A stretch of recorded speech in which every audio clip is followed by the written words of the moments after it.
You lie awake, haunted by dreams you can't understand, wondering why certain desires surface when your guard is down. Every morning you feel like a stranger to yourself, disturbed by thoughts that seem to emerge from nowhere. I am Sigmund Freud, and I spent my life mapping the hidden territories of the human mind, discovering that dreams are the royal road to understanding our deepest selves. What I uncovered about dreams, desires, and the hidden self will transform how you understand your own mind, revealing the secret language your unconscious uses to communicate with you every night. But first, like this video, subscribe for more insights into human nature, and comment below where you're watching from. I want to see which corners of the world are ready to explore their hidden selves. Let me share with you how I first discovered that the human mind contains vast territories completely hidden from our awareness. My journey began not with grand theories, but with a simple observation that would change everything I thought I knew about human nature. I was trained as a neurologist in Vienna, studying the physical brain with the precision of a scientist. I believed that all mental phenomena could be explained through anatomy and physiology. The brain was a machine, and psychological symptoms were merely the result of physical damage or dysfunction. How wrong I was, and how grateful I am for that ignorance, because it led me down paths I never could have imagined. The moment everything changed came when I encountered patients whose symptoms defied every medical explanation I had learned. Women would arrive at my clinic paralyzed, unable to move their arms or legs, yet no physical examination could reveal any neurological damage. Others suffered from blindness with perfectly healthy eyes, or seizures that followed no known pattern of epilepsy. Traditional medicine dismissed these patients as frauds or but I saw something else. I saw human beings trapped in genuine suffering that their own minds had somehow created. This realization haunted me. If the mind could create such powerful physical symptoms without any physical cause, what other hidden powers did it possess? My collaboration with Dr. Joseph Breuer opened the first door into this mystery. We began using what we called the talking cure, simply allowing patients to speak freely about their symptoms and their lives. What emerged was astonishing. As patients talked, their symptoms often improved or disappeared entirely. More fascinating still, they would frequently uncover memories and experiences they had completely forgotten, memories that seemed directly connected to their mysterious ailments. I remember the night I decided to turn this same analytical lens upon myself. I had been recording my dreams in a leather-bound journal, initially just as a curiosity.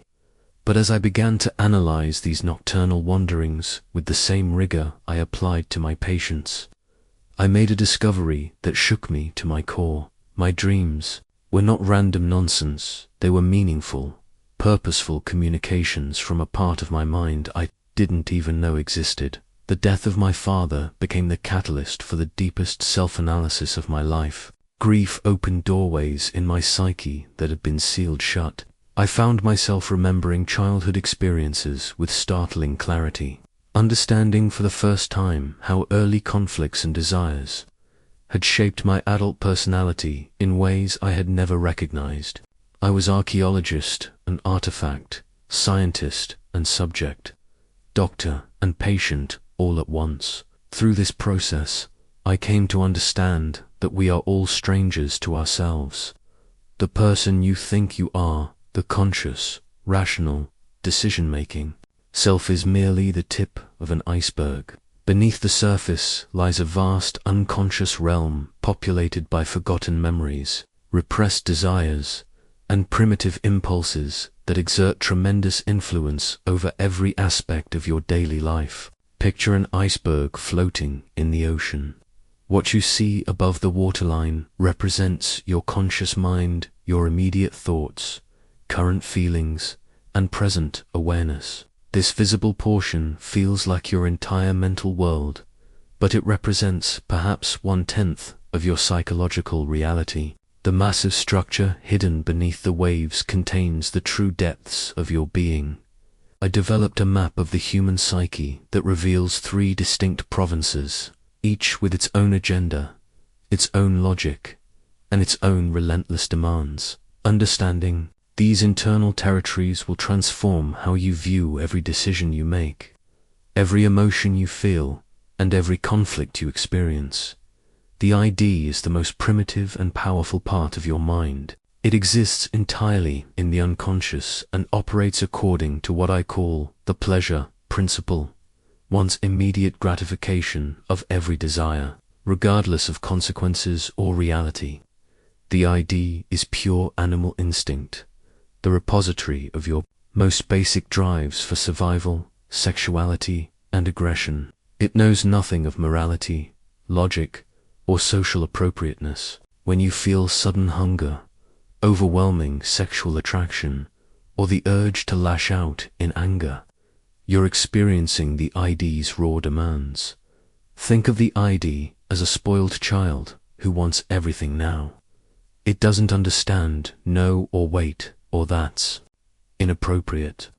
It simply generates powerful urges and expects immediate satisfaction. If the ID ruled your behavior completely, you would grab food from others when hungry, pursue sexual gratification without regard for consent or consequence, and attack anyone who frustrated your desires. The ego emerges as your mind's mediator between the ID's demands and the external world's constraints. The ego operates on the reality principle. It seeks to satisfy the ID's desires, but in ways that are practical, safe, and socially acceptable. This is the part of your mind that you most closely identify with your conscious self. The ego plans, reasons, remembers, and makes decisions. But the ego's job is exhausting and often impossible. Imagine being a diplomat whose task is to satisfy the demands of a tyrannical ruler. The ID, while navigating the complex requirements of foreign governments, society, the ego must constantly balance competing demands. I want that promotion. ID with I need to work within company politics, reality, and I shouldn't step on others to get ahead. Morality, the superego, represents your internalized moral authority, the collection of rules, values, and ideals you absorbed from parents, teachers, religious figures, and society. The superego operates according to the morality principle, constantly judging your thoughts and actions against an ideal standard. It's the voice in your head that whispers, you should and you shouldn't. The superego has 2 components. The conscience, which punishes you with guilt when you violate moral standards, and the ego ideal, which rewards you with pride when you live up to your highest aspirations. This internal judge can be helpful in maintaining ethical behavior, but it can also be tyrannical, imposing impossible standards and generating crushing guilt over normal human desires. Most of your psychological life consists of ongoing battles between these 3 forces. The ID screams, I want it now. The superego responds, you can't have that, it's wrong. The ego scrambles to find a compromise. Maybe I can have something similar that's more appropriate. Or perhaps I can wait for a better opportunity. Consider a simple example. You're in a meeting with an obnoxious colleague who takes credit for your ideas. Your ID wants to publicly humiliate this person, to attack and dominate. Your superego insists you must be professional and turn the other cheek. Your ego searches for a middle path. Perhaps you'll speak privately with your supervisor later, or find a diplomatic way to clarify your contributions in the next meeting. This internal dialogue never stops. It occurs with every temptation, every moral choice, every social interaction. Most of this psychological warfare happens below the threshold of consciousness. You experience the end result as emotions, decisions, and behaviors, but you remain largely unaware of the complex negotiations that produced them.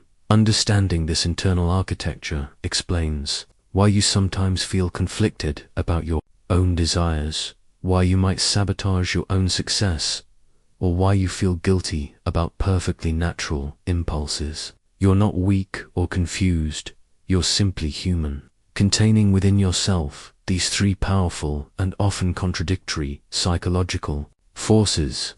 Dreams are letters from the unconscious, written in a code that, once deciphered, reveals the deepest truths about your inner life.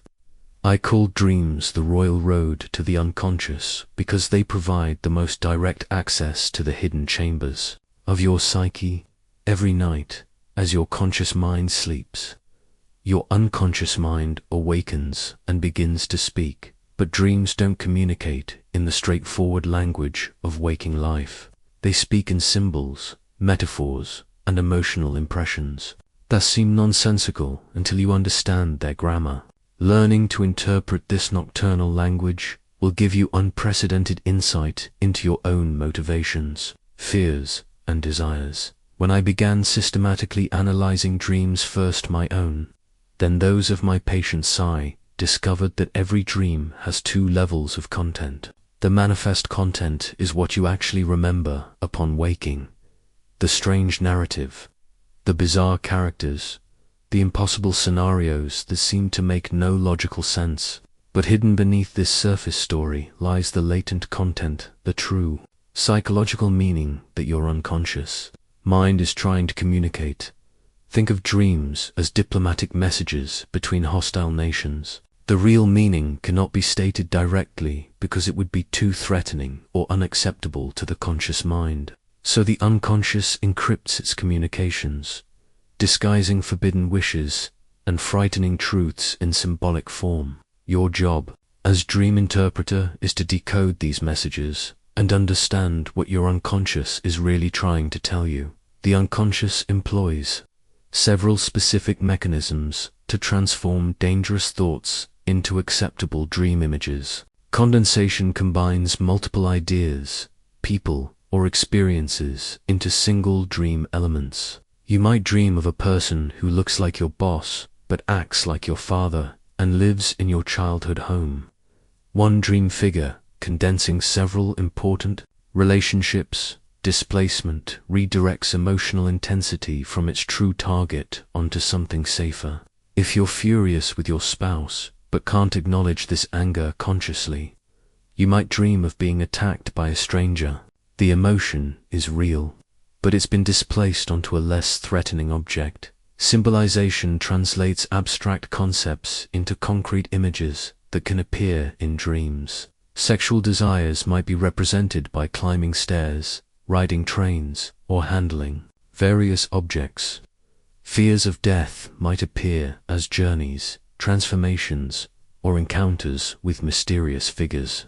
Your unconscious mind is remarkably creative in finding symbolic equivalents for psychological truths. The process of secondary revision occurs as you wake up and try to remember your dream. Your conscious mind attempts to make sense of the bizarre dream narrative, filling in gaps and creating logical connections that weren't present in the original dream. This means that even your memory of a dream has been edited and revised by your waking consciousness. Consider some common dream scenarios and their deeper meanings. Dreams of being chased often represent avoiding some aspect of yourself or your life that demands attention. The pursuer frequently symbolizes repressed emotions, unfinished responsibilities, or aspects of your personality you don't want to acknowledge. Dreams of falling typically reflect feelings of losing control in your waking life. Perhaps you're overwhelmed by responsibilities, experiencing relationship insecurity, or fear losing something important to you. The physical sensation of falling captures the emotional experience of instability or anxiety. Flying dreams often express wishes for freedom, escape from limitations, or desires to transcend current circumstances. The ability to soar above ordinary constraints represents your unconscious yearning for liberation from whatever restricts you in daily life. Dreams about deceased loved ones rarely indicate supernatural communication. Instead, they typically represent ongoing psychological relationships with these individuals.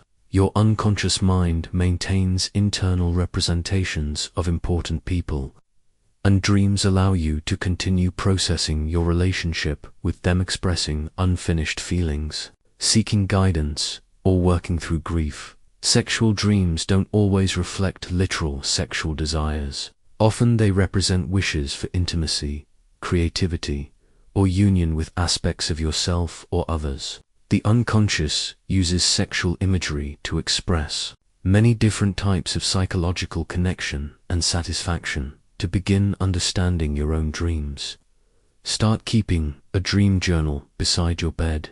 Record whatever you remember immediately upon waking, before the details fade. Don't worry about understanding the meaning initially, just capture the raw material. Look for recurring themes, symbols, or emotions in your dreams. These repetitions often point toward ongoing psychological issues that your unconscious is working to resolve. Pay attention to how you feel in dreams rather than just what happens.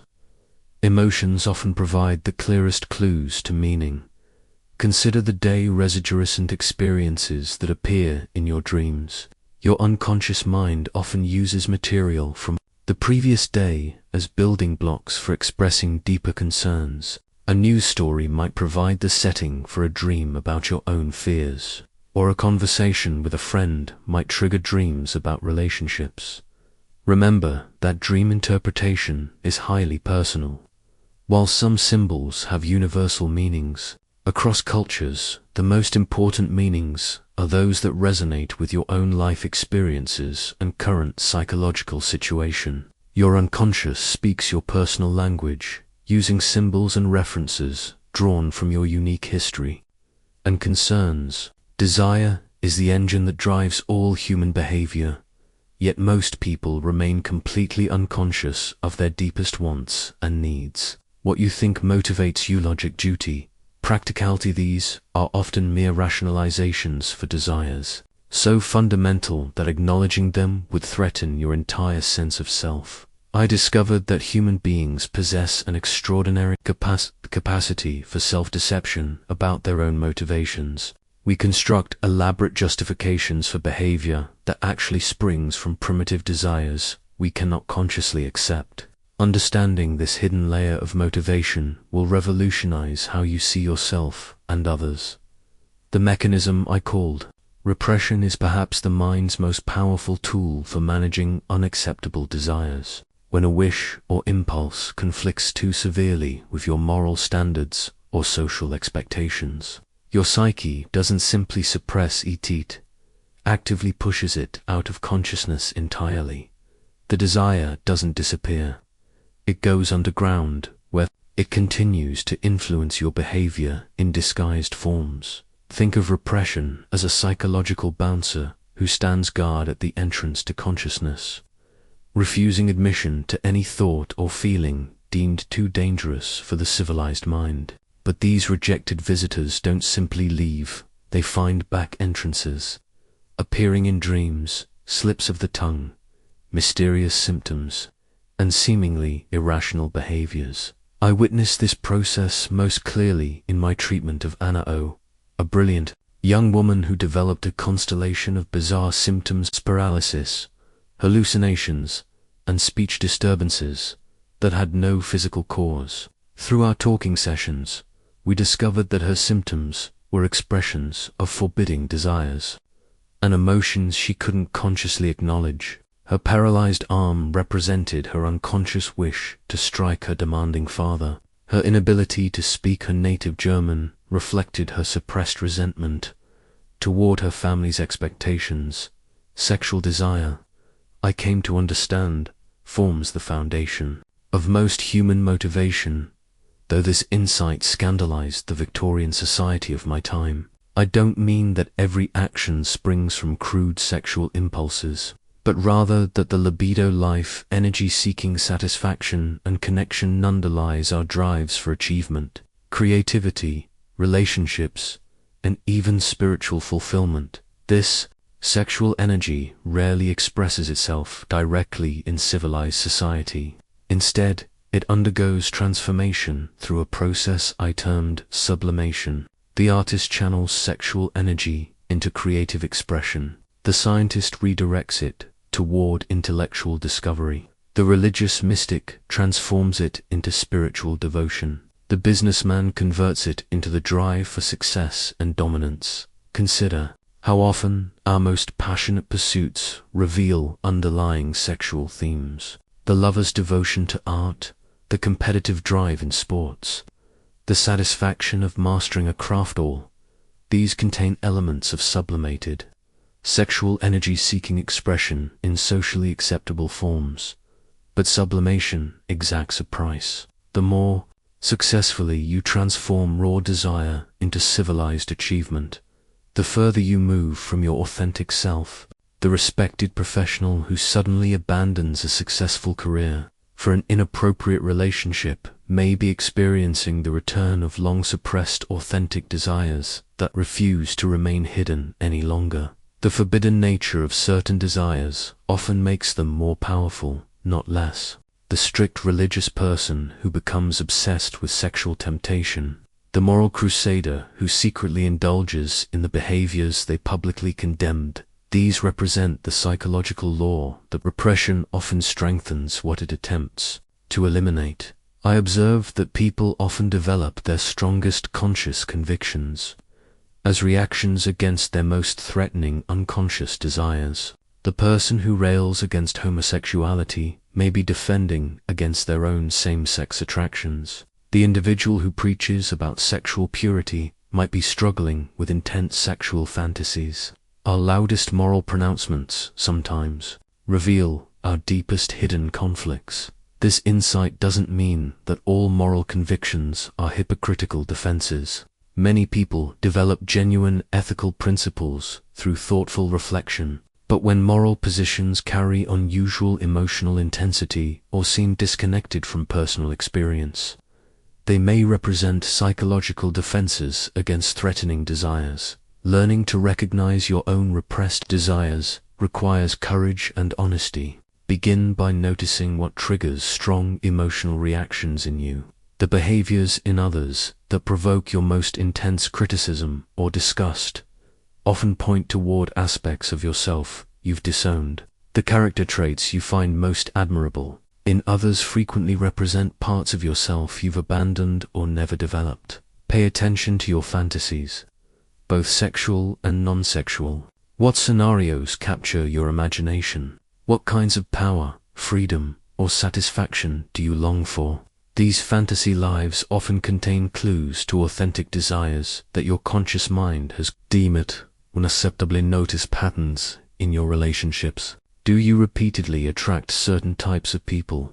Do you find yourself in similar conflicts or dynamics across different relationships? These patterns often reflect unconscious attempts to satisfy hidden needs or resolve old emotional conflicts. That the goal isn't to act on every hidden desire that would lead to chaos and harm. Rather, the goal is to become conscious of your authentic motivations so you can make genuine choices about how to express them. When you understand what you really want, you can find healthy, constructive ways to satisfy those needs, rather than remaining trapped in cycles of frustration and self-sabotage. True freedom comes not from eliminating desire, but from understanding it so clearly that you can choose how to respond rather than being driven by forces you don't recognize or understand.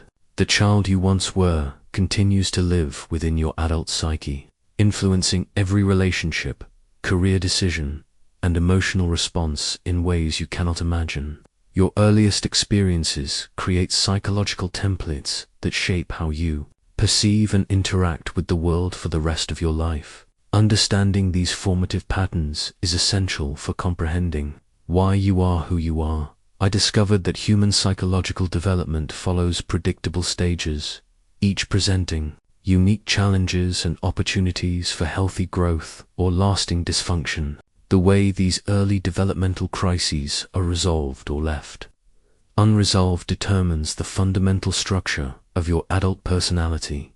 In the oral stage, roughly the first year of life, your primary relationship with the world occurs through your mouth. Feeding, sucking, and oral exploration provide not just nutrition, but also comfort, security, and your first lessons about whether the world is trustworthy and nurturing. Adults who experienced frustration or excessive gratification during this stage often develop oral character traits. They might be unusually dependent, constantly seeking comfort through eating, drinking, smoking, or talking, or conversely, they might become fiercely independent, unable to accept help or care from others. The anal stage, typically the second and third years, centers around toilet training and the child's first major battle with authority. This is where you learned about control, compliance, and autonomy. Parents who were too strict during toilet training often produce adults who are obsessively neat, punctual, and controlling, what I called the anal retentive personality. Those who are too lenient might create adults who are disorganized, careless, and unable to meet deadlines, the anal expulsive type. But the most crucial and complex stage is the phallic stage, roughly ages 3 to 6, when children develop their first romantic and competitive feelings. This is when the Oedipus complex emerges, the child's unconscious sexual desire for the opposite sex parent and competitive hostility toward the same-sex parent. Before you dismiss this as outrageous, consider how you can observe elements of this dynamic in any family. The little boy who declares he wants to marry mummy when he grows up. The girl who tries to separate her parents so she can have daddy's exclusive attention. These aren't mere childish fantasies. Represent the child's first encounter with the fundamental human experiences of love, jealousy, competition, and loss. The resolution of the Oedipal conflict shapes your entire approach to relationships for the rest of your life. Ideally, the child learns to identify with the same-sex parent rather than compete with them, internalizing that parent's values and eventually seeking romantic satisfaction with someone outside the family. But when this process goes wrong, the consequences echo through every subsequent relationship. Men who never successfully resolve their Oedipal conflicts might remain unconsciously attached to their mothers, finding themselves unable to form mature romantic relationships with other women. They might choose partners who remind them of their mothers, or conversely, they might be attracted only to women who are completely unlike their mothers. Some remain perpetual bachelors, unconsciously faithful to their first love. Women with unresolved Oedipal issues might find themselves drawn to older, powerful men who represent father figures, or they might develop competitive relationships with other women, seeing them as rivals for male attention.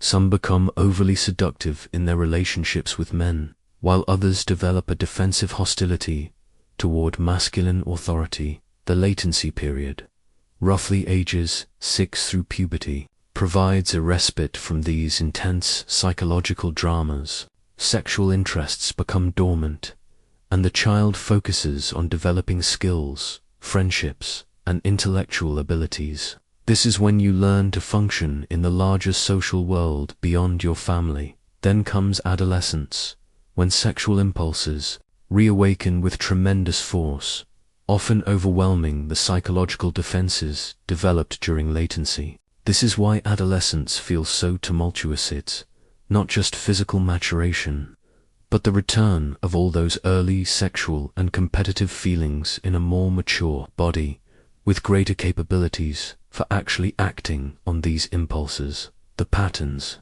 established in these early stages don't simply disappear as you age. They become the unconscious foundation for all your adult relationships. You unconsciously seek partners who will replay familiar dynamics from your childhood, even when those dynamics were painful or destructive. Consider your own romantic history.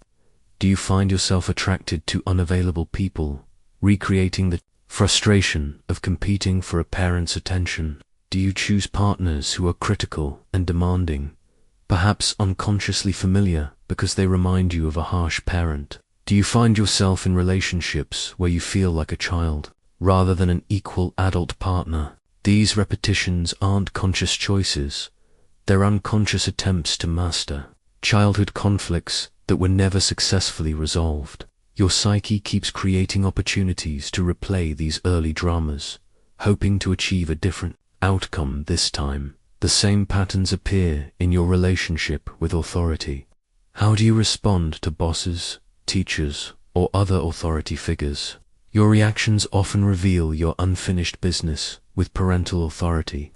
Do you become rebellious and defiant, overly compliant and eager to please, competitive and challenging? These responses rarely have much to do with the actual authority figure they're transferring childhood dynamics onto current relationships. Understanding these patterns doesn't mean you're doomed to repeat them forever.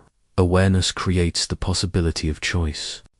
When you recognize that your intense reaction to a boss's criticism might be rooted in childhood fears of parental disapproval, you can begin to respond to the present situation rather than reacting to old wounds. The wounded child within you deserves compassion, not judgment. Those early experiences shaped you in an era when you had no choice and few resources for protecting yourself. But as an adult, you have capabilities that child never possessed the ability to understand, to choose, and to create new patterns that serve your authentic self rather than simply repeating old traumas. The human mind possesses remarkable mechanisms for protecting itself from psychological pain, but these same protective strategies often become prisons that limit growth and authentic living. Understanding your personal defensive patterns is crucial for developing genuine self-awareness and the capacity for change. I discovered these defense mechanisms through my own self-analysis, particularly in my correspondence with Wilhelm Fleises, my closest friend and confidant during my most creative years. Reading through those letters now, I can see how I employed every defensive strategy I later identified in my patients. This personal experience taught me that defense mechanisms aren't signs of weakness, they're universal human responses to psychological threat. Repression is the master defense, the foundation upon which all others rest. It's the mind's ability to push threatening thoughts, feelings, and memories completely out of consciousness. Unlike simple forgetting, repression is an active process that requires continuous psychological energy to maintain. The repressed material doesn't disappear, it remains in the unconscious, influencing behavior in disguised forms. I first understood repression's power when analyzing my own forgotten childhood memories. Significant events from my early years had vanished completely from my conscious memory, yet they continued to shape my adult fears, preferences, and relationships. The energy required to keep these memories repressed created symptoms: anxiety, depression, and physical ailments that had no medical explanation. Projection operates by attributing your own unacceptable thoughts and feelings to other people. When you can't tolerate recognizing certain qualities in yourself, you unconsciously assign them to others and then react to them there. The person who constantly suspects others of dishonesty might be defending against their own tendency, deception. The individual who sees others as overly aggressive might be projecting their own hostile impulses. Projection serves a double purpose: protects you from self-knowledge, while providing a target for emotions you can't consciously own. This defense can destroy relationships because you end up fighting with others about qualities that actually exist within yourself. Rationalization creates logical-sounding explanations for behavior that actually springs from unconscious motives. Your ego cannot tolerate seeing itself as irrational or driven by primitive impulses, so it constructs elaborate justifications for actions that serve unconscious needs. The person who quits a challenging job might rationalize it as seeking better opportunities when the real motive is fear of failure. The individual who avoids intimate relationships might explain it as focusing on career goals, when the underlying issue is fear of vulnerability. Rationalization is particularly insidious because it feels completely logical to the person employing it. The invented reasons seem perfectly valid. making it extremely difficult to recognize when you're deceiving yourself about your true motivations. Sublimation transforms unacceptable impulses into socially valuable activities. This is actually the healthiest defense mechanism because it doesn't involve self-deception or distortion of reality. Instead, it channels psychological energy in constructive directions. The surgeon who sublimates aggressive impulses into healing, the artist who transforms sexual energy into creative expression, the athlete who channels competitive drives into sport. These represent successful sublimation. However, sublimation can become problematic when it's used excessively to avoid dealing with underlying issues. The workaholic who throws themselves into career success might be sublimating needs for intimacy and connection that deserve direct attention. Denial involves refusing to acknowledge painful realities that are obvious to others. This differs from repression because the threatening material remains conscious. You simply refuse to accept its implications. The alcoholic who insists they don't have a drinking problem. The terminally ill patient who continues planning for a future they won't see. The person in an abusive relationship who minimizes their partner's behavior. These represent denial in action. Denial can serve a protective function in crisis situations, allowing people to function when full awareness would be overwhelming. But chronic denial prevents necessary adaptation to reality and often makes problems worse over time. Reaction formation involves developing conscious attitudes and behaviors that are the exact opposite of unconscious impulses. The person who becomes a crusader against sexual immorality might be defending against their own strong sexual desires. The individual who is excessively generous might be compensating for underlying selfishness or greed. You can often identify reaction formation by its excessive, rigid quality. Genuine attitudes tend to be flexible and proportionate to circumstances, while reaction formations are typically extreme and inflexible. Because they're working so hard to cover up their opposites, displacement redirects emotions from their original target onto a safer substitute. When you can't express anger toward your boss, you might come home and snap at your family. When you're frustrated with yourself, you might become critical of others. The emotion is real, but it gets channeled towards someone or something that feels less threatening than the original target. Understanding your own defensive patterns requires honest self-observation. Notice when your emotional reactions seem disproportionate to the situation. This often indicates that defense mechanisms are at work. Pay attention to themes in your relationships and conflicts. Do you repeatedly encounter the same types of problems with different people? This might suggest projection or other defenses that distort your perception of others. Observe your internal dialogue when facing stress or disappointment. How quickly do you develop explanations for what went wrong? Are these explanations always focused on external factors, or do you also consider your own contributions? Excessive rationalization often protects against taking responsibility for your choices and their consequences. The goal isn't to eliminate defense mechanisms entirely that would leave you psychologically defenseless against genuine threats. Rather, the goal is to use defenses consciously and appropriately rather than being unconsciously controlled by them. When you recognize your defensive patterns, you can choose when to employ them and when to face reality more directly. Healthy psychological functioning involves flexible use of defenses, employing them when they serve your genuine well-being, while remaining capable of dropping them when direct engagement with reality would be more beneficial. This requires the courage to face aspects of yourself and your life that your defenses have been protecting you from seeing. There are no accidents in mental life. Every slip of the tongue, every forgotten name, every lost object carries a message from your unconscious mind. What you dismiss as random errors are actually purposeful communications from the hidden aspects of your psyche, revealing truths that your conscious mind isn't ready to acknowledge. began collecting these small betrayals of the unconscious after noticing patterns in my own everyday mistakes.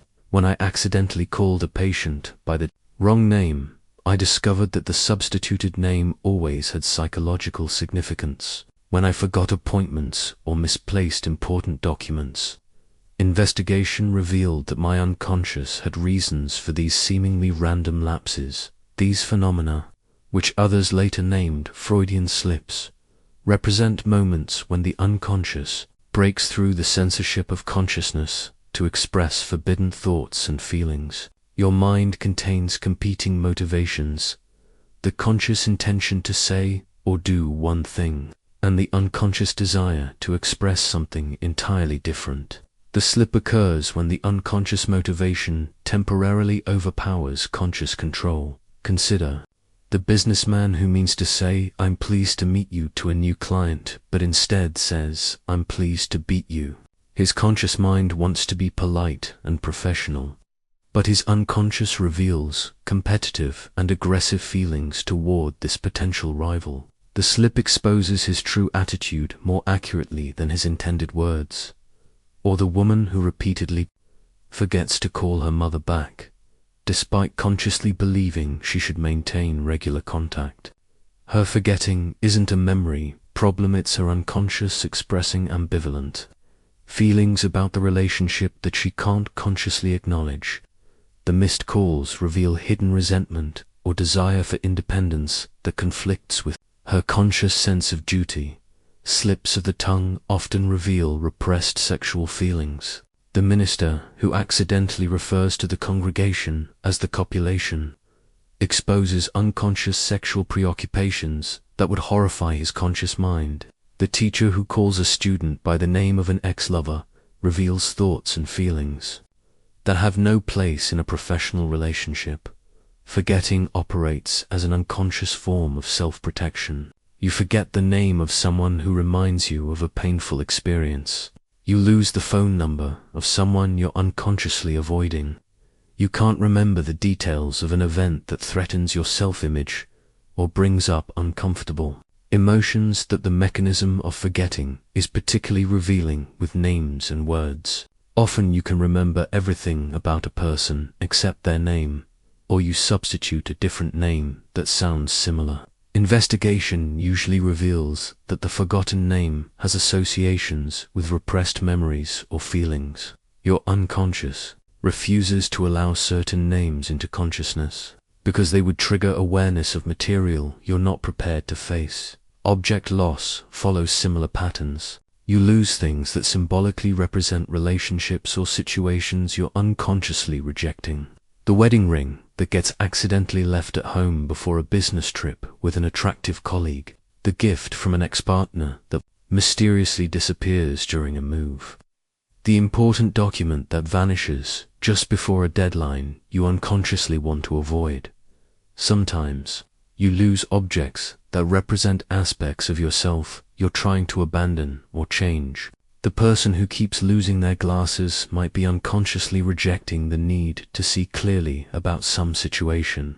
The individual who repeatedly misplaces their keys might be expressing unconscious reluctance about coming home or taking responsibility. Destructive accidents often express unconscious aggression that can't be directly acknowledged. You accidentally break a gift from someone you resent. You spill wine on someone's expensive dress at a party where you feel inadequate or excluded. You delete an important email from someone you're unconsciously angry with. These destructive acts allow the expression of hostile feelings while maintaining conscious innocence. "It was just an accident" becomes a perfect cover for unconscious revenge or rebellion. Reading errors reveal unconscious preoccupations and wishes. You misread a sign or headline, substituting words that reflect your current psychological concerns. The anxious person reads calm weather as calm weather. The individual worried about finances sees sale everywhere they look. The lonely person misreads public as please. These errors aren't random. They represent the unconscious mind's attempt to reshape reality to match internal psychological states. You literally see what you need to see, even if it's not actually there. Timing, errors, arriving late or early for appointments often express unconscious attitudes toward the people or situations involved. Chronic lateness might reflect unconscious resistance, hostility, or need to control. Arriving excessively early might indicate anxiety, excessive eagerness to please, or unconscious attempts to gain advantage. Pay attention to your own patterns of slips and errors. What names do you frequently substitute? What types of objects do you tend to lose? When do you make timing mistakes? These patterns often reveal ongoing unconscious conflicts or preoccupations. Keep a notebook of your own. Parapraxis. These small unconscious betrayals record not just what happened, but the context and your associations. Sexuality is not merely a biological function, but the fundamental organizing principle of human psychology. When I first proposed this revolutionary idea in my 3 essays on the theory of sexuality, I scandalized the medical establishment and polite society. Yet understanding the sexual foundation of human motivation remains essential for comprehending why people behave as they do. The shock came not from discussing adult sexuality, but from my assertion that sexual impulses exist from the very beginning of life. The infant is a sexual being, not in the adult sense, but as a creature seeking pleasure through bodily sensations and emotional connections. This polymorphous, perverse sexuality of childhood forms the foundation for all later psychological development. The infant explores pleasure through every part of their body mount, anus, genitals, without the shame and restrictions that society will later impose. This early sexual exploration isn't pathological. It's the natural way human beings learn about pleasure, connection, and their own bodily existence. Understanding this childhood sexuality explains many aspects of adult psychology that would otherwise remain mysterious. Libido, life energy seeking satisfaction and expression, doesn't disappear during the latency period of childhood. Instead, it gets channeled into other activities: learning, friendship, competition, and creativity. This process of sublimation allows sexual energy to fuel non-sexual achievements, but it also creates the foundation for many adult psychological conflicts. Adult sexuality rarely expresses itself in simple, direct ways. The elaborate rituals of courtship, the complex emotions surrounding romantic relationships, the way sexual attraction intertwines with power, dominance, submission, and emotional dependency reflect the transformation of primitive sexual impulses. Through years of psychological development and social conditioning, consider how sexual energy manifests in apparently non-sexual activities. The passionate dedication of the scientists to their research, the artist's intimate relationship with their creative work, the athlete's pursuit of physical mastery, these often contain sublimated sexual elements. The intensity, the devotion, the pleasure derived from these activities all bear resemblance to erotic satisfaction. This doesn't diminish these achievements, quite the opposite. Sublimation represents one of humanity's greatest accomplishments, allowing raw sexual energy to be transformed into art, science, philosophy, and all the highest expressions of human culture. But understanding this transformation helps explain why these activities can feel so personally meaningful and emotionally charged. What society labels as sexual perversions are often simply arrested development's fixations on earlier stages of sexual development, rather than moral failings. The person with fetishistic attractions might be unconsciously recreating the polymorphous sexuality of childhood.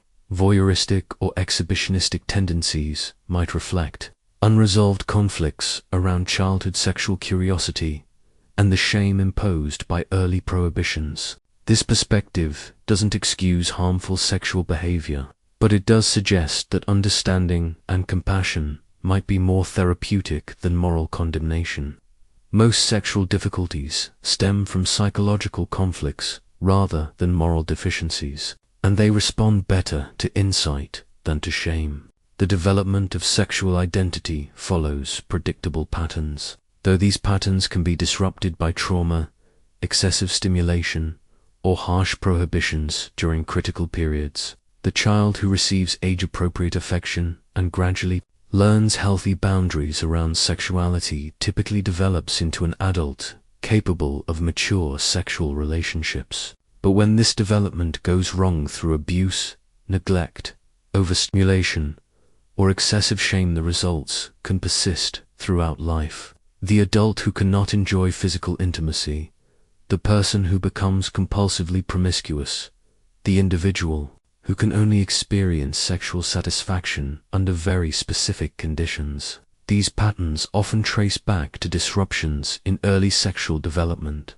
Understanding your own sexual psychology requires honest self-examination without moral judgment. What patterns do you notice in your sexual attractions and relationships? Do you find yourself drawn to certain types of people or situations repeatedly? Are there aspects of sexuality that trigger intense shame or anxiety? These patterns often reveal important information about your psychological development and current conflicts. Sexual dreams, fantasies, and attractions frequently contradict conscious values and preferences. This doesn't mean you should act on every sexual impulse, but rather that these unconscious sexual expressions can provide valuable information about repressed aspects of your personality and unmet psychological needs. The relationship between sexuality and creativity deserves special attention.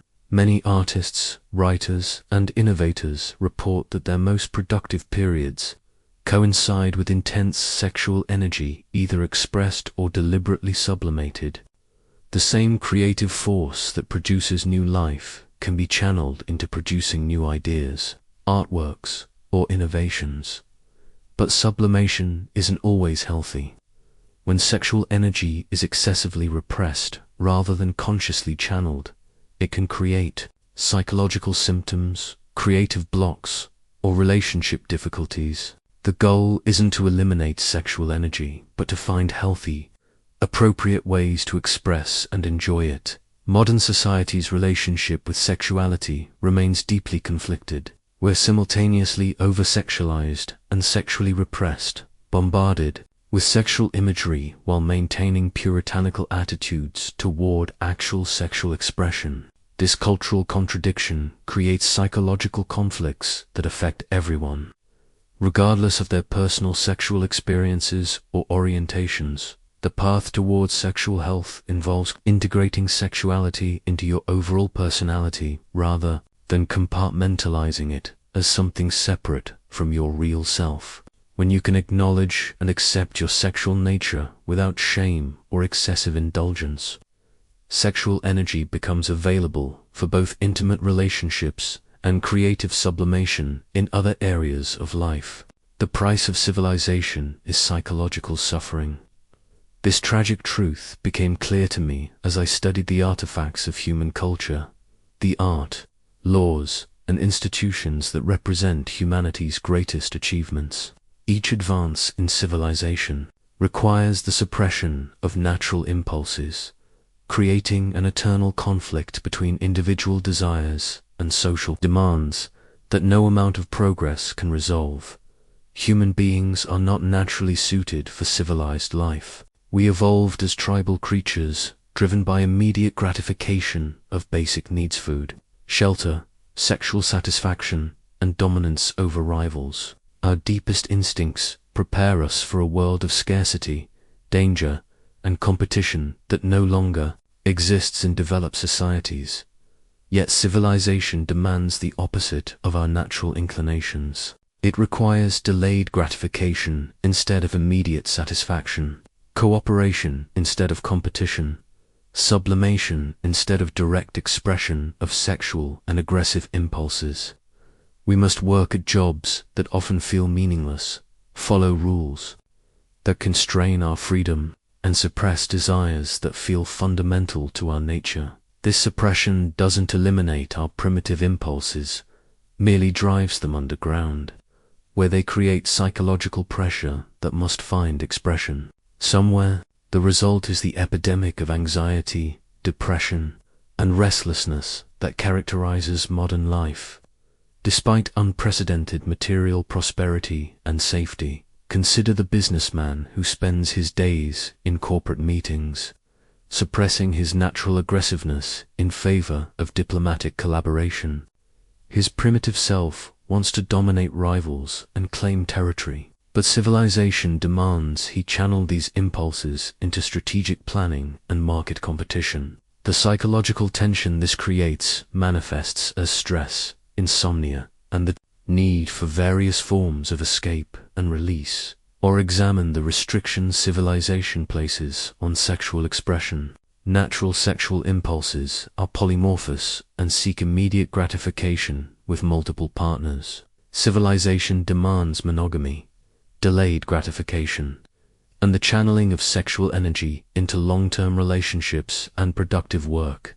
While this creates stability and allows for deeper emotional connections, it also generates sexual frustration, relationship conflicts, and the need for psychological defenses against natural desires. The institution of private property illustrates this conflict perfectly. Our tribal ancestors shared resources within small groups, taking what they needed when they needed it. Civilization requires us to respect others' possessions, work for delayed rewards, and accumulate wealth for future security. This creates psychological benefits planning, achievement, and security, but also generates envy, competition, and anxiety about loss that our ancestors never experienced. Women face particular challenges in this civilization. Traditional societies often confined them to domestic roles that, while restrictive, aligned with certain biological and psychological realities. Modern civilization demands that women compete in professional environments designed by and for men, while also maintaining traditional responsibilities for relationships and child rearing. This creates psychological conflicts that have no easy resolution. The death drive, humanity's unconscious attraction to destruction and dissolution, emerges partly as a response to civilization's pressures. When the burden of suppressing natural impulses becomes too great, people sometimes seek relief through self-destructive behaviors, addictions, or the fantasy of returning to a simpler, more primitive existence. War reveals the fragility of civilized behavior. When social constraints are removed, people readily return to primitive brutality and tribal loyalty. The same individuals who are polite neighbors in peacetime become capable of extraordinary cruelty when civilization's restraints are lifted. This demonstrates that our civilized behavior is a thin veneer over more primitive psychological structures. Yet abandoning civilization isn't a viable solution. Despite its psychological costs, civilization also provides enormous benefits: safety from physical threats, complex forms of beauty and meaning, sophisticated relationships, and the possibility of personal growth beyond mere survival. The challenge is finding ways to minimize civilization's psychological damage while preserving its benefits. Religious and spiritual traditions represent humanity's attempts to reconcile this fundamental conflict by providing meaning, community, and outlets for suppressed impulses through ritual and shared belief. Religion can ease some of civilization's psychological burden, but religious solutions often create their own repressions and conflicts, particularly around sexuality and individual autonomy. Art and creativity serve similar psychological functions, allowing the expression of primitive impulses in socially acceptable forms. The painter can express aggression through bold strokes and violent imagery. The musician can channel sexual energy into passionate performance.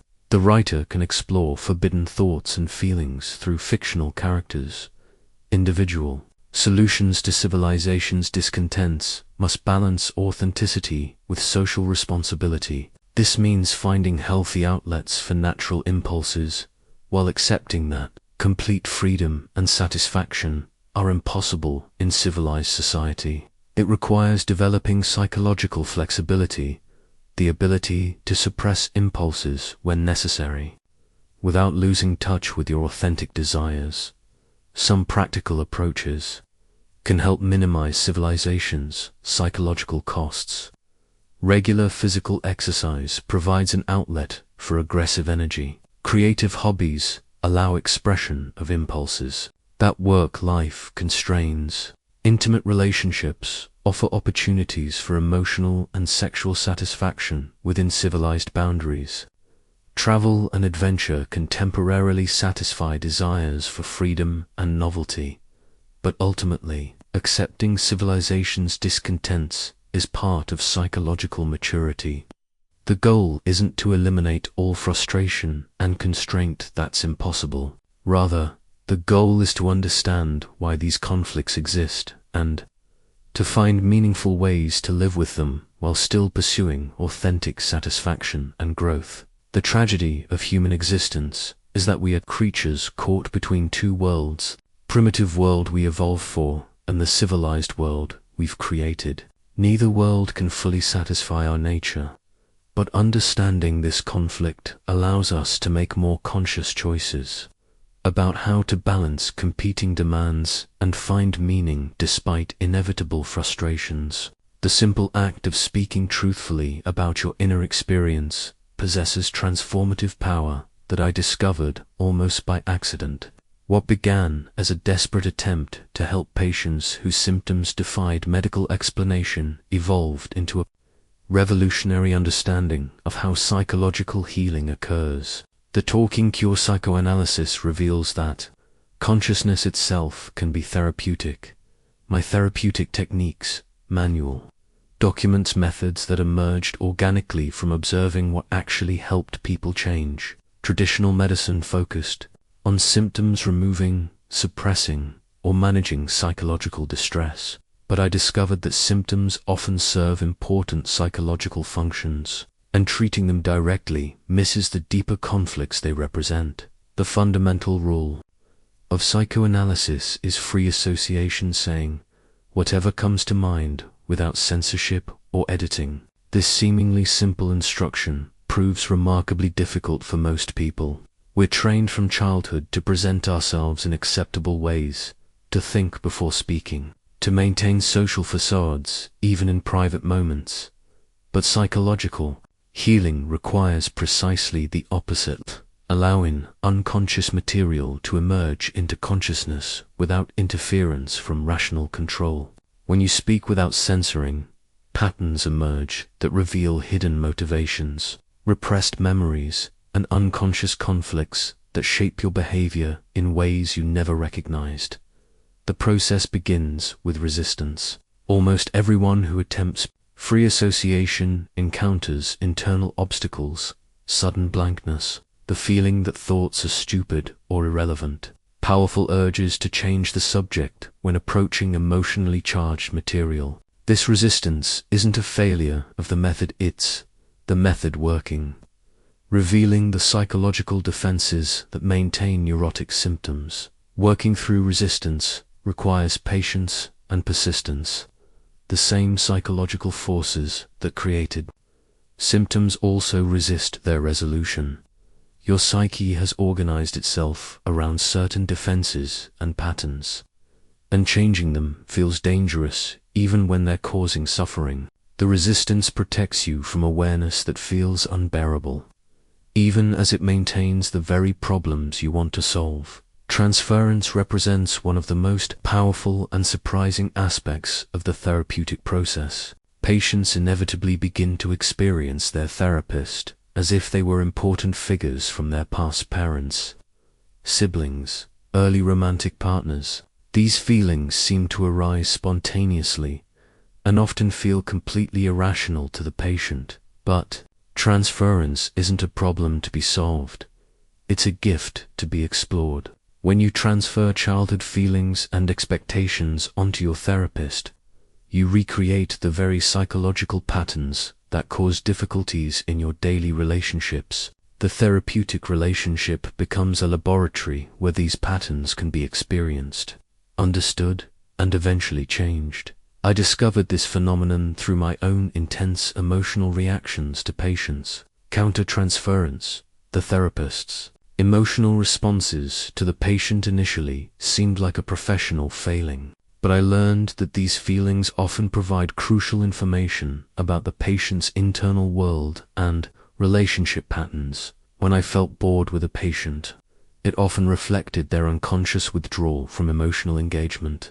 When I felt irritated, it might indicate their subtle provocative behavior that created similar reactions in others. When I felt protective or parental, it revealed their unconscious desire for care and nurturing they had missed in childhood.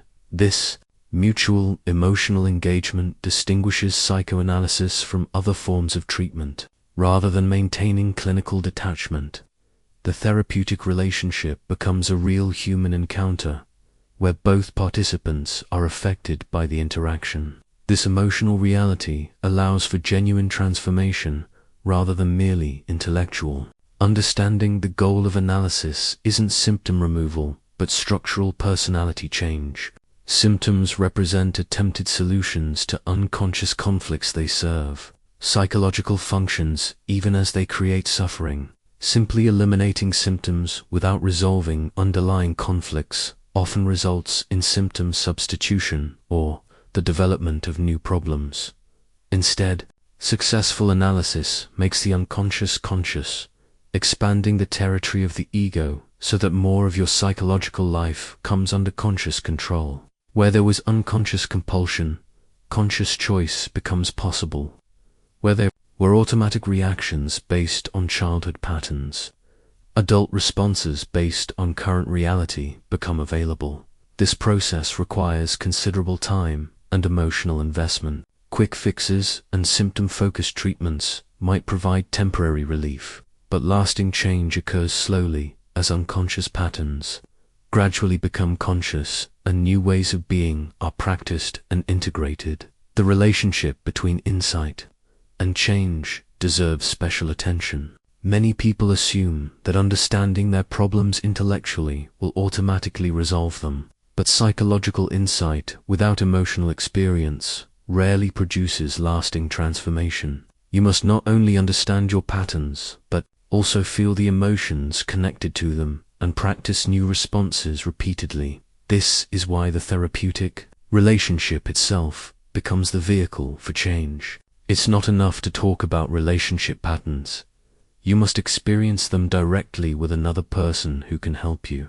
Recognize and modify them as they occur. The courage required for genuine self-exploration cannot be underestimated. Psychoanalysis asks you to examine aspects of yourself that you've spent years avoiding, to feel emotions you've worked hard to suppress, and to question fundamental assumptions about yourself and your relationships. But this courage is rewarded with a kind of freedom that no other approach can provide, the freedom that comes from truly knowing yourself. When you understand your unconscious motivations, you can make genuine choices rather than being driven by forces you don't recognize or understand. The Talking Cure ultimately reveals that truth, even painful truth, is more healing than comfortable illusions. When you can face your authentic self with honesty and compassion, psychological symptoms lose their power and genuine growth becomes possible. Mental suffering is not a sign of weakness, but a meaningful response to psychological conflict. Through my case studies of hysteria and other neurotic conditions, I learned that symptoms always serve a purpose. They represent the psyche's attempt to manage unbearable internal tensions. Understanding this purpose is the key to genuine healing rather than mere symptom suppression. Anxiety manifests in 3 distinct forms, each requiring different understanding and treatment approaches. Realistic anxiety responds to genuine external threats. It's appropriate fear that motivates protective action. This type of anxiety serves survival and requires no psychological intervention beyond addressing the actual danger. Neurotic anxiety arises when unconscious impulses threaten to break through into consciousness. The ego perceives these impulses as dangerous and generates anxiety as a warning signal. This anxiety feels mysterious and overwhelming because its true source remains hidden from awareness. The person experiences intense fear but cannot identify what they're afraid of because the real threat exists within their own psyche. Consider the businessman who experiences panic attacks before important presentations. His conscious mind attributes the anxiety to fear of professional failure, but analysis might reveal deeper concerns, perhaps unconscious competitive feelings toward authority figures that recreate childhood conflicts with his father. The anxiety protects him from recognizing his own aggressive impulses, which feel more dangerous than professional disappointment. Moral anxiety results from conflicts between the ego and the superego, the harsh internal critic that punishes thoughts and behaviors that violate internalized moral standards. This anxiety manifests as guilt, shame, and self-punishment that often seems disproportionate to the actual transgression. The person tortures themselves over minor mistakes while remaining unconscious of more significant moral compromises. Develop when the ego cannot successfully mediate between competing psychological forces. The energy required to maintain this impossible balancing act creates symptoms that serve as compromise formations. They partially satisfy repressed impulses while also punishing the person for having those impulses. Hysteria provides the clearest example of this dynamic. Hysterical symptoms, paralysis, blindness, seizures, have no physical cause but serve important psychological functions. The paralyzed arm might represent the unconscious desire to strike someone combined with moral prohibition against violence. The symptom allows partial expression of the aggressive impulse while also preventing any actual harm. These conversion symptoms demonstrate the intimate connection between mind and body. When psychological conflicts cannot be resolved mentally, they often manifest physically. The body becomes the battlefield where opposing psychological forces fight for expression. Obsessional neurosis reveals different defensive strategies against unacceptable impulses. Instead of converting psychological conflict into physical symptoms, the obsessional person develops elaborate mental rituals, compulsive behaviors, and intrusive thoughts that serve to bind anxiety and prevent the emergence of threatening unconscious material. The person who compulsively checks locks might be defending against unconscious destructive impulses. The excessive checking serves to reassure the superego that no harm will occur, while also acknowledging the ego's awareness that destructive impulses exist within the psyche. The ritual becomes a compromise that manages the conflict without resolving it. Phobias represent displaced fears. Anxiety that properly belongs to one situation gets redirected onto a symbolic substitute that feels safer to avoid. The woman who develops an intense fear of dogs might actually be terrified of her own aggressive impulses. Avoiding dogs becomes a way of avoiding situations that might trigger awareness of her own capacity for hostility. Understanding the symbolic meaning of phobic objects often reveals the true source of anxiety. Heights might represent the fear of falling morally or socially. Enclosed spaces might symbolize fears of being trapped in relationships or situations. Open spaces might represent terror of freedom and responsibility. Symptoms serve multiple psychological functions simultaneously. They provide partial satisfaction of repressed impulses, punishment for having those impulses, protection from full awareness of internal conflicts, and often secondary gains such as attention, care, or excuse from unwanted responsibilities. This is why symptoms resist simple treatment approaches. Removing a symptom without addressing its psychological function often results in symptom substitution. New symptoms emerge to serve the same defensive purposes. The person might trade their phobia for depression, or exchange physical symptoms for relationship problems, Successful treatment requires understanding what psychological work the symptom performs and finding healthier ways to accomplish those same functions. This means helping the person become conscious of repressed conflicts so they can be resolved rather than managed through symptoms. The path from neurosis to psychological health involves expanding consciousness to include previously repressed aspects of the personality, instead of splitting off unacceptable impulses and defending against them. The goal is integration, accepting all aspects of yourself while choosing how to express them appropriately. This integration doesn't mean acting on every impulse, but rather acknowledging their existence and finding constructive outlets for the energy they contain. The aggressive impulses that created hysterical paralysis might be sublimated into competitive sports or assertive professional behavior. The sexual energy bound up in obsessional rituals might be redirected into intimate relationships or creative expression. Recovery from neurosis requires enormous courage because it means facing the very psychological material that symptoms exist to avoid. It means feeling anxiety rather than converting it into physical symptoms, experiencing guilt rather than displacing it onto ritualistic behaviors, confronting fears rather than avoiding them through phobias. But this courage leads to genuine freedom, the freedom to feel your emotions fully, to choose your responses consciously, and to use your psychological energy for growth and satisfaction, rather than maintaining exhausting defensive strategies that ultimately fail to provide the security they promise. Why do you fall in love with one person and not another? This question consumed my attention as I analyzed love letters and studied the unconscious patterns that govern romantic attraction. What appears to be random chemistry actually follows predictable psychological rules, rooted in your earliest experiences of love and attachment. The repetition compulsion ensures that you unconsciously seek partners who will recreate familiar emotional dynamics from your childhood, even when those dynamics were painful or destructive. Your psyche attempts to master old conflicts by finding new people who trigger similar feelings and situations. This explains why people often find themselves in relationships that repeat dysfunctional patterns despite conscious intentions to choose differently. Consider the woman who repeatedly becomes involved with emotionally unavailable men.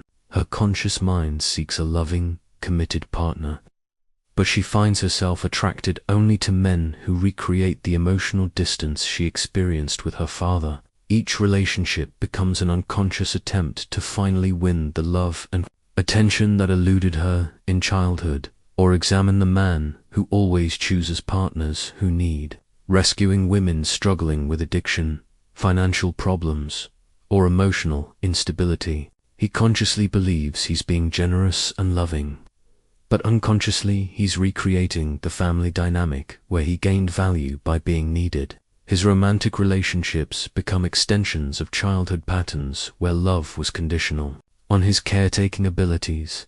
I identified two fundamental types of object choice that shape romantic selection. Analytic object choice involves choosing partners based on resemblance to early caregivers. People seek romantic partners who remind them of their mothers or fathers. This type of choice attempts to recreate the safety and familiarity of early attachment relationships. Narcissistic object choice involves selecting partners who represent idealized versions of yourself, either who you are, who you were, who you wish to be, or someone who was once part of yourself. This type of choice serves to enhance self-esteem and maintain psychological coherence through romantic merger with a valued other. Both types of object choice can create satisfying relationships when the underlying psychological needs are healthy and the chosen partner is genuinely compatible. Problems arise when object choice serves pathological needs, when you need your partner to remain wounded so you can feel valuable, or when you require them to be perfect so you can maintain self-worth through association. Romantic love often involves massive psychological projection. You fall in love not with the actual person, but with your own unconscious fantasies and desires projected onto them. The beloved becomes a screen onto which you project your idealized self-image, your unmet childhood needs, and your fantasies of perfect love and understanding. This projection explains the intoxication of early romantic attraction and the inevitable disillusionment that follows. As the real person emerges from behind your projections, you experience disappointment, anger, and the feeling that your partner has somehow changed or deceived you. In reality, you're simply seeing them clearly for the first time. The capacity for mature love requires the gradual withdrawal of these projections and the development of genuine appreciation for your partner's actual qualities, rather than your fantasies about them. This process often feels like falling out of love, but it's actually the beginning of real love based on reality rather than illusion. Intimate relationships inevitably trigger transference reactions. You begin to experience your partner as if they were important figures from your past. These reactions feel completely real and justified, but they often have little to do with your partner's actual behavior. Understanding transference allows you to distinguish between past and present, between what your partner is actually doing and what you're unconsciously expecting based on early experiences. The intertwining of love and hate in intimate relationships reflects the ambivalence that characterizes all significant human connections. The same person who provides love and security also restricts your freedom and challenges your autonomy. The person who knows you most intimately also has the greatest power to hurt you. This ambivalence is normal and healthy when both feelings can be consciously acknowledged and managed. Problems arise when this natural ambivalence cannot be tolerated consciously. Some people split their feelings, idealizing their partner while projecting all negative feelings onto others. Others oscillate between extreme love and extreme hate, unable to hold both feelings simultaneously. Mature relationships require the capacity to feel love and frustration, gratitude and resentment, attraction and irritation toward the same person. Sexual chemistry often reflects unconscious psychological compatibility rather than conscious compatibility. You might be attracted to someone who frustrates you intellectually but satisfies unconscious emotional needs. Conversely, you might feel no attraction to someone who meets all your conscious criteria but fails to trigger unconscious patterns and needs. Understanding your own object choice patterns requires honest examination of your relationship history. What qualities consistently attract you? What types of people do you consistently avoid? What relationship dynamics do you find yourself repeating despite conscious efforts to change? These patterns often reveal unconscious needs and conflicts that drive romantic selection. The goal isn't to eliminate unconscious factors from romantic choice. That's impossible and undesirable. Unconscious attraction often contains important information about psychological compatibility and potential for growth. Rather, the goal is to become conscious of these factors so you can make more informed choices and understand why certain relationships feel compelling while others leave you cold. Developing the capacity for mature love requires ongoing psychological development. It means learning to love someone for who they actually are rather than who you need them to be. It means accepting that no relationship can heal all childhood wounds or satisfy all psychological needs. It means finding the balance between merger and autonomy, between intimacy and independence, that allows to whole people to share their lives without losing themselves in the process. Religion represents humanity's collective attempt to manage psychological anxieties that civilization cannot resolve through reason alone. My comparative religion studies revealed that spiritual beliefs, regardless of their truth claims, serve crucial psychological functions that help people cope with existential terror, moral uncertainty, and the fundamental helplessness of human existence. The psychological appeal of religion becomes clear when you examine what it offers: protection from a powerful father figure, meaning that transcends individual mortality, moral guidance that resolves ethical uncertainty, and community that provides belonging and identity.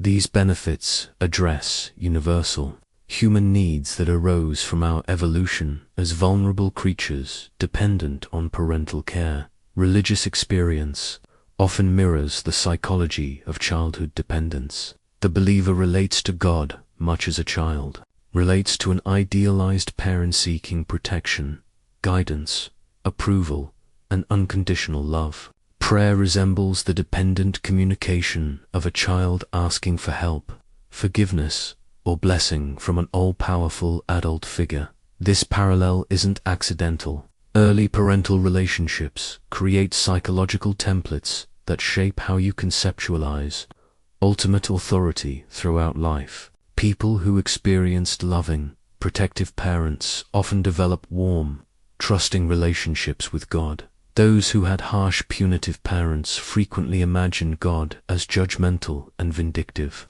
Those who lacked consistent parental presence might struggle with faith entirely or constantly doubt God's existence and care. The comfort provided by religious belief serves important psychological functions, particularly in managing death anxiety, the terror of personal extinction. The knowledge that your consciousness will someday cease to exist creates unbearable psychological pressure for most people. Religious promises of afterlife, resurrection, or spiritual continuation offer reassurance that death isn't final, that some essential aspect of yourself will survive physical dissolution. But this comfort comes at a psychological cost. Maintaining religious beliefs often requires the suppression of doubt, the avoidance of conflicting evidence, and the adoption of childlike dependence on external authority rather than developing autonomous moral reasoning. The same beliefs that provide comfort can also infantilize believers, preventing the development of psychological maturity and personal responsibility. Religious, moral systems serve both helpful and harmful psychological functions. They provide clear guidelines for behavior in situations where personal judgment might be insufficient or conflicted. They offer frameworks for understanding guilt, forgiveness, and redemption that can facilitate psychological healing. They create shared values that enable social cooperation and mutual support. However, religious morality can also become rigid and punitive, creating excessive guilt over natural human impulses and desires. When religious teachings conflict with psychological reality, condemning normal sexual feelings, for example, or demanding impossible standards of selflessness, they can create internal conflicts that manifest as neurotic symptoms, depression, or self-destructive behavior. The relationship between religion and wish fulfillment explains much of its psychological appeal. Religious beliefs often represent idealized solutions to human limitations and disappointments. The promise of justice in an afterlife compensates for injustice in this life.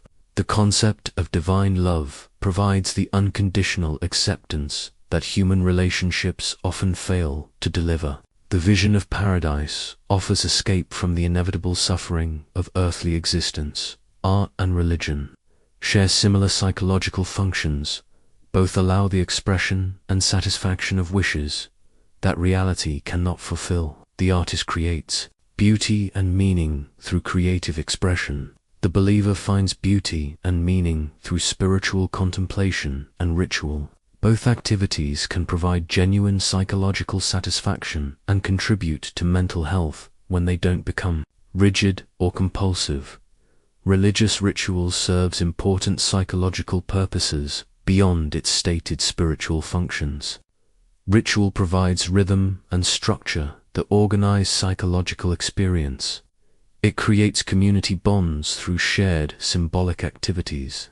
It offers opportunities for emotional expression and catharsis that secular life often lacks. It provides transitional experiences that help people manage major life changes and crises. But ritual can also become compulsive and empty when it serves defensive rather than expressive functions. When religious practice becomes primarily about avoiding guilt or anxiety rather than genuinely connecting with transcendent values, it resembles neurotic symptoms more than healthy spiritual expression.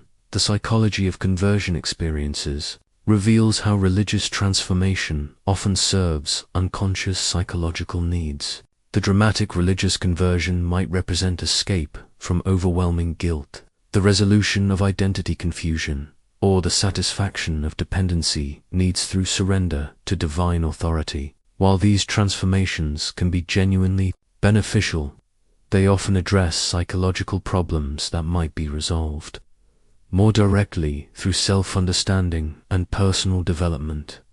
Finding meaning without ultimate authorities requires developing internal resources for creating purpose and direction.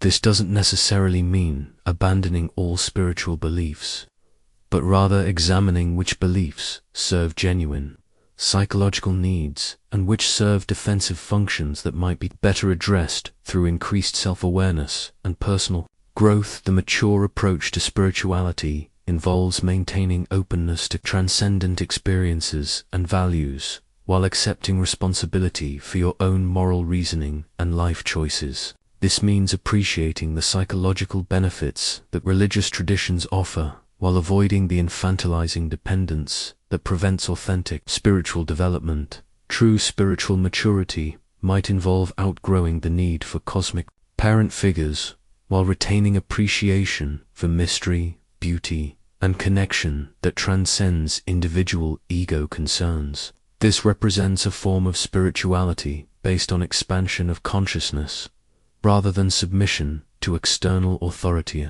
Spirituality that enhances rather than replaces psychological development and personal responsibility. Art represents humanity's greatest achievement in transforming primitive psychological impulses into sublime cultural expression. My collection of Renaissance paintings and sculptures provided endless fascination as I studied how creative expression allows the socially acceptable release of unconscious desires and conflicts that would otherwise create psychological symptoms or antisocial behavior. The artist possesses a unique psychological gift, the ability to access unconscious material and transform it into forms that speak to universal human experiences. Where most people repress threatening thoughts and feelings, the artist can allow them to surface and find expression through creative work. This capacity requires both unusual psychological openness and sophisticated technical skill to channel raw, unconscious material into meaningful artistic form. Consider Michelangelo's David, which I spent countless hours studying in photographs and reproductions. On the surface, it's a biblical narrative, the young shepherd preparing to face Goliath, but psychologically, it represents the sublimation of homosexual desire into idealized masculine beauty, the transformation of aggressive impulses into heroic strength, and the resolution of conflicts between vulnerability and power that resonated with both the artist and countless viewers across centuries. The creative process itself mirrors the mechanisms of dream formation. Like dreams, art employs condensation, displacement, and symbolization to express multiple meanings simultaneously. A single artistic image can represent sexual desire, spiritual longing, childhood memories, and political commentary all at once. This overdetermination explains why great art continues to reveal new meanings to different viewers and across different historical periods. Sublimation differs from other defense mechanisms because it doesn't involve self-deception or distortion of reality. Instead, it channels psychological energy in directions that serve both individual satisfaction and social value. The aggressive impulses that might otherwise manifest as violence find expression in the bold strokes of an abstract painting. The voyeuristic desires that might lead to inappropriate behavior become the keen, observational skills of a portrait artist. But sublimation isn't always psychologically healthy. When creative expression becomes a compulsive escape from emotional reality rather than a conscious transformation of it, it can prevent rather than facilitate psychological growth. The artist who uses their work to avoid intimate relationships, or the writer who substitutes fictional connections for real human contact, may be defending against psychological development rather than promoting it. The relationship between neurosis and creativity deserves careful examination. Many artists throughout history have suffered from psychological symptoms that seem intimately connected to their creative abilities. The depression that fuels profound artistic expression, the obsessional tendencies that drive perfectionist craft, the manic episodes that generate torrents of creative output. These symptoms often serve artistic production, even as they cause personal suffering. This creates a psychological dilemma. If neurotic symptoms fuel creative achievement, does psychological health necessarily diminish artistic ability? My observations suggest a more complex relationship. While mild psychological conflict can stimulate creativity by providing emotional, material, and motivational energy, severe neurosis typically inhibits rather than enhances artistic production. The goal should be optimal rather than minimal psychological tension, internal conflict to generate creative material without so much that it becomes paralyzing. The psychology of aesthetic appreciation reveals why certain artworks speak to universal human experiences.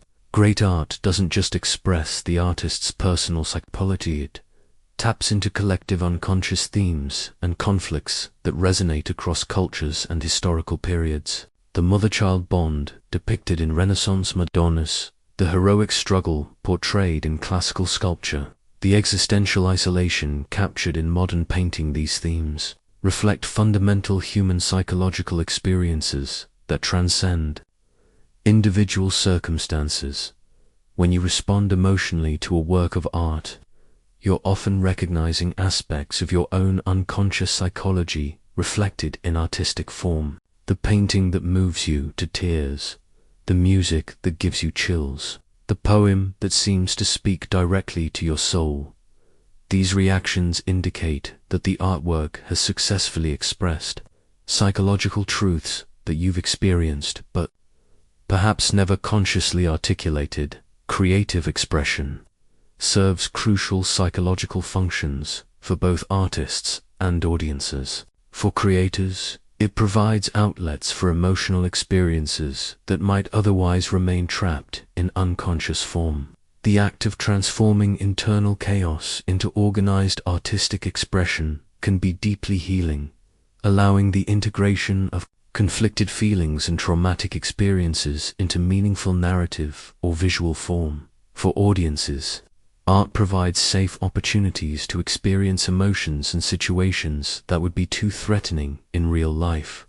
You can explore themes of death, sexuality, violence, and moral transgression through artistic representation without the dangers or consequences of actual experience. This vicarious experience can facilitate psychological growth and emotional development.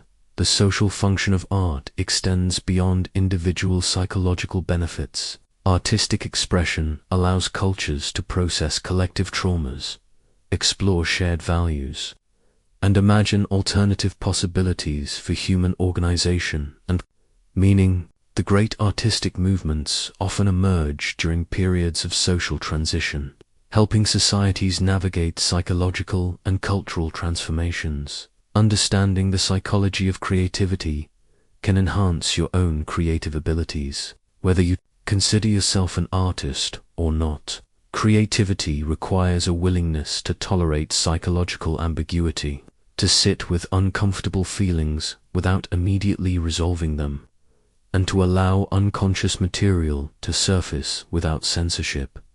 Many people suppress their creative impulses because they fear what might emerge from deeper psychological exploration. The businessman who won't try painting because he's afraid of what his pictures might reveal about his emotional life. The teacher who avoids writing because she fears discovering disturbing thoughts. These represent missed opportunities for psychological growth and self-expression. Cultivating creativity requires developing what I call the artist's psychological courage, the willingness to explore your inner world honestly, and to express what you find there authentically. This doesn't mean you must become a professional artist, but rather that you can use creative expression as a tool for self-discovery and psychological integration. Simple creative exercises can provide access to unconscious material that might otherwise remain hidden. Keep a dream journal and try illustrating your dreams. Write stream of consciousness narratives without censoring content. Create visual collages using images that attract you without worrying about their meaning. Dance or move to music without concern for how you look. The key is approaching creativity as psychological exploration rather than performance. When you focus on external evaluation, whether others will like your work, whether it's good enough, whether it meets artistic standards, you activate the same censoring mechanisms that keep unconscious material repressed in daily life. True creative expression emerges when you can temporarily suspend self-judgment and allow authentic internal experience to find external form. This process can be transformative, revealing aspects of yourself you never knew existed, and providing new possibilities for psychological growth and self-understanding that extend far beyond the creative work itself. The most disturbing discovery of my career emerged from treating soldiers who returned from the Great War with symptoms that defied all my previous understanding of human psychology. These men compulsively repeated traumatic experiences through nightmares, flashbacks, and behavioral reenactments that brought them no pleasure and served no apparent psychological function. This repetition, compulsion, revealed a fundamental force in human nature that I had never previously recognized. I was forced to conclude that alongside the life instincts that drive us toward survival, growth, and reproduction, there exists an equally powerful death drive, thanatos, that pulls us toward dissolution, destruction, and return to the inorganic state from which we emerged. This death drive manifests not only in obvious self-destructive behaviors, but in subtle ways that permeate all human psychology. The compulsion to repeat traumatic experiences initially puzzled me because it violated the pleasure principle that I had believed governed all mental activity. Why would the psyche repeatedly recreate painful situations that brought no satisfaction or resolution? The answer revealed a more primitive psychological principle, the drive to master overwhelming experiences by actively recreating them, rather than passively enduring them. But beneath this mastery attempt lies something even more fundamental: the organism's unconscious desire to return to a state of absolute rest and freedom from stimulation. Life itself creates constant tension through its demands for adaptation, growth, and response to environmental challenges. The death drive represents the organism's ultimate goal of eliminating all tension by returning to the quiet equilibrium of inorganic matter. This doesn't mean that people consciously desire death, though some certainly do. Rather, the death drive operates unconsciously, expressing itself through countless small acts of self-sabotage, risk-taking, and destructive behavior that gradually wear down the organism's vital forces. The person who repeatedly makes choices that undermine their health, relationships, or career may be unconsciously serving the death drive's agenda. Consider how often people sabotage their own success just as they're about to achieve important goals. The writer who develops writer's block just before finishing their novel. The entrepreneur who makes destructive decisions just as their business begins to flourish. The person who starts fights with their partner just as the relationship deepens. These patterns often reflect the death drive's opposition to life-enhancing growth and achievement. Aggression represents another manifestation of the death drive. When the destructive impulse cannot be directed inward toward the self, it gets projected outward toward others. War, violence, cruelty, and the human capacity for causing suffering all reflect the death drive channeled through aggressive behavior. This explains why human beings, unlike most other animals, seem capable of violence that far exceeds any survival necessity. The relationship between aggression and self-destruction becomes clear in understanding how these forces can substitute for each other. People who cannot express aggression toward others often turn it inward, developing depression, self-harm behaviors, or psychosomatic illnesses. Conversely, those who cannot tolerate their own self-destructive impulses might project them outward, becoming hostile and attacking toward others. Modern civilization's attempts to eliminate aggression through moral education and social conditioning often fail because they don't address the underlying death drive that fuels destructive impulses. Suppressing aggressive expression doesn't eliminate aggressive energy. It often redirects it toward more subtle forms of destruction or turns it inward as self-attack. The awareness of mortality profoundly shapes all human behavior, though this influence usually remains unconscious. The knowledge that death is inevitable creates what I call death anxiety, or pervasive background terror that motivates much of what people interpret as other drives and desires. The frantic pursuit of achievement, the desperate need for love and recognition, the obsession with leaving legacies often represent unconscious attempts to deny or transcend mortality. Religious beliefs, artistic creation, and the drive to have children all serve psychological functions related to death anxiety. They offer forms of symbolic immortality that help manage the terror of personal extinction. The parent lives on through their children, the artist through their work, the believer through spiritual continuation. These defenses against death anxiety can be psychologically healthy when they promote life-affirming activities and relationships, but death denial can also become pathological when it prevents authentic living. The person so terrified of death that they avoid all risks may end up living a life so constrained that it resembles death anyway. The individual so obsessed with legacy that they sacrifice present happiness for future recognition may discover that the future they're planning for never arrives. Accepting mortality paradoxically enhances rather than diminishes life satisfaction. When you truly accept that your time is limited, each moment becomes more precious and meaningful.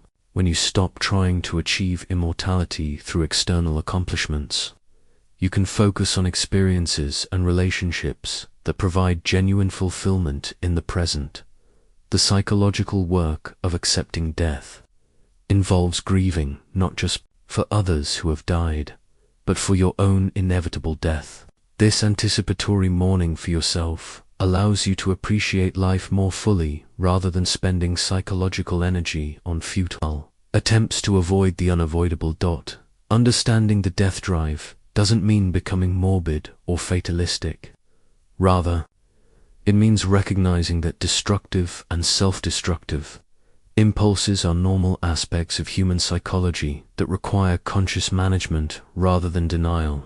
When you can acknowledge these forces without being overwhelmed by them, you can make more conscious choices about how to direct your energy toward life-enhancing rather than life-diminishing activities. The goal isn't to eliminate the death drive.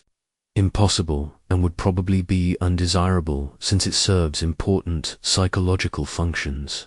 Rather, the goal is to achieve a healthy balance between life and death forces, using the energy from both drives in service of authentic living rather than unconscious self-destruction or aggressive harm toward others. This balance requires ongoing vigilance and self-awareness. Notice when you feel drawn toward self-sabotage, risk-taking that serves no constructive purpose, or aggressive impulses that seem disproportionate to the situation. These moments offer opportunities to consciously redirect destructive energy toward more constructive outlets that honor both your life force and your need for appropriate release of aggressive tensions. The journey into self-understanding never truly ends. But there comes a point when the various insights from psychological exploration must be woven together into a coherent understanding that can guide authentic living.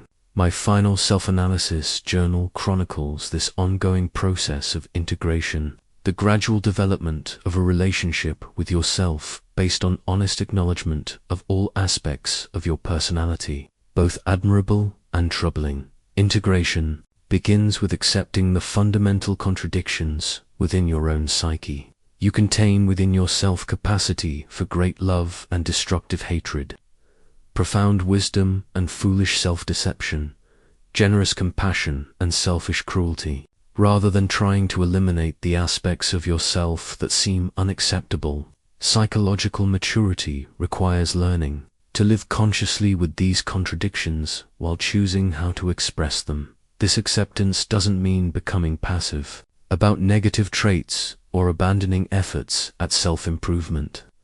Rather, it means acknowledging what exists within you so clearly that you can make genuine choices about how to respond to your various impulses and desires. When you try to eliminate parts of yourself through denial or repression, you often end up unconsciously controlled by the very forces you're trying to escape. The process of ongoing self-analysis requires developing what I call psychological honesty, the capacity to observe your own motivations, reactions, and patterns without immediately defending against uncomfortable discoveries.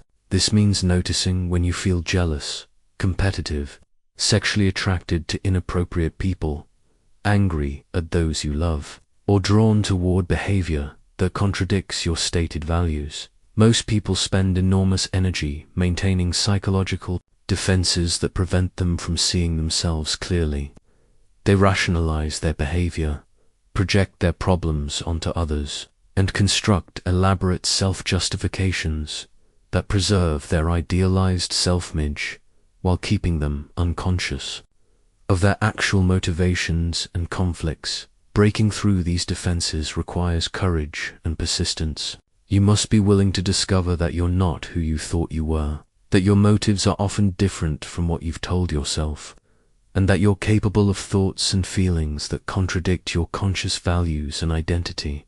But this courage is rewarded with genuine freedom, the freedom that comes from making choices based on self-knowledge rather than self-deception.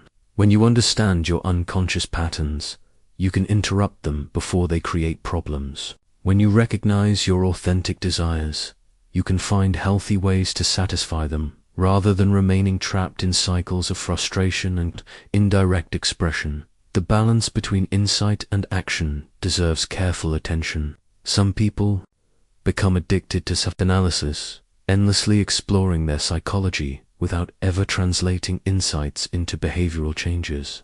Others rush to action without sufficient self-understanding, repeating old patterns in new situations because they haven't addressed the underlying psychological dynamics that create those patterns. Effective integration requires both understanding and practice. You must not only recognize your patterns, but also repeatedly choose new responses until they become natural rather than forced. This process takes considerable time and patience because you're literally rewiring neural pathways that have been strengthened through years of repetition. Living authentically while acknowledging your contradictions means accepting that you will never achieve psychological perfection.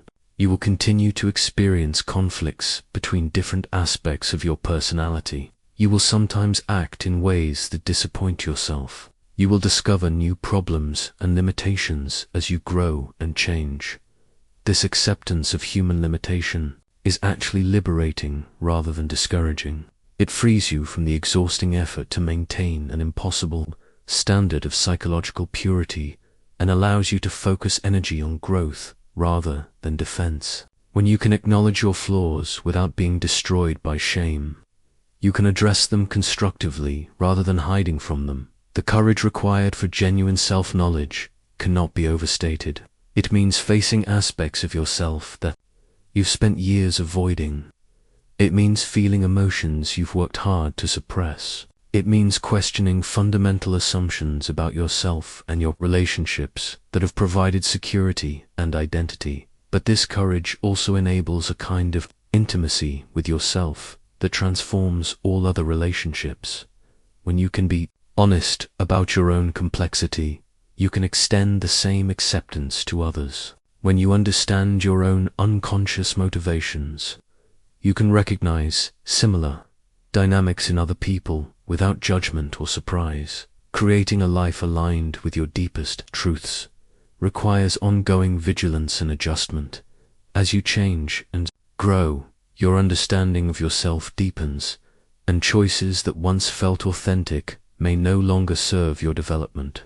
The goal isn't to find your true self once and then live according to that discovery forever, but rather to maintain an ongoing relationship with your evolving psychological reality. This relationship with yourself should be characterized by the same qualities that mark healthy relationships with others: honesty, compassion, curiosity, and respect.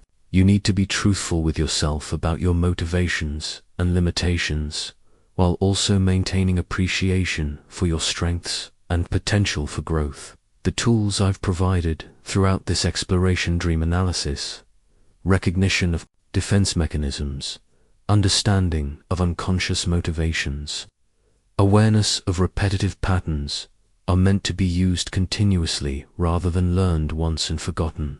They require regular practice and refinement as your psychological sophistication develops. Most importantly, self-knowledge should serve life rather than becoming an end in itself. The goal of understanding your psychology is to live more authentically, love more genuinely, work more meaningfully, and contribute more effectively to the world around you.